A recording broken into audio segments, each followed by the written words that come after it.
علماء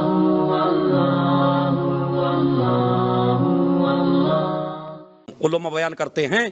کہ اگر کوئی انسان بہت زیادہ مصیبت میں، بہت زیادہ پریشانی میں، بہت زیادہ پرابلم میں ہو، تو چونکہ زینب وحی الہی ہے،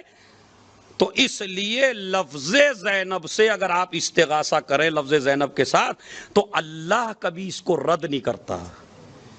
جو درجہ قرآن کا ہے وہی درجہ لفظ زینب کا ہے۔ لفظ زینب وحی الہی ہے،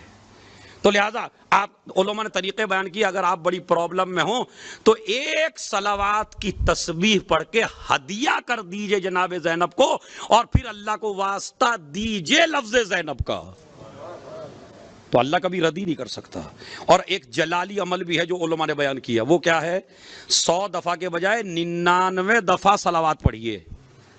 اور 99 دفعہ صلوات پڑھ کے دعا کیجئے، ایک مرتبہ صلوات اس وقت پڑھوں گا جب میرا کام ہو جائے گا، اور جناب زینب کو ہدیہ کر دے 99 مرتبہ، جب کام ہو جائے تو یہ والی صلوات واجب ہے پھر بعد میں، جب کام ہو جائے گا، کیونکہ نظر پوری ہو گئی نا آپ کی۔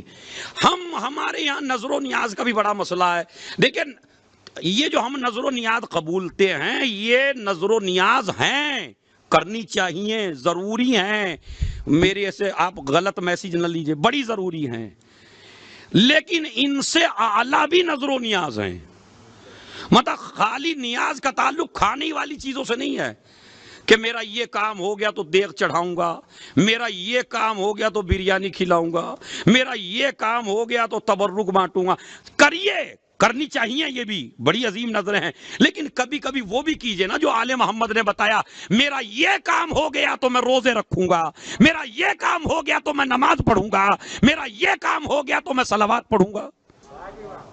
اب اس میں یعنی ایسا نہیں ہے اگر اللہ نظر و نیاز کو خالی کھانے سے جوڑ دیتا تو امیر آدمی نظر و نیاز مانتے،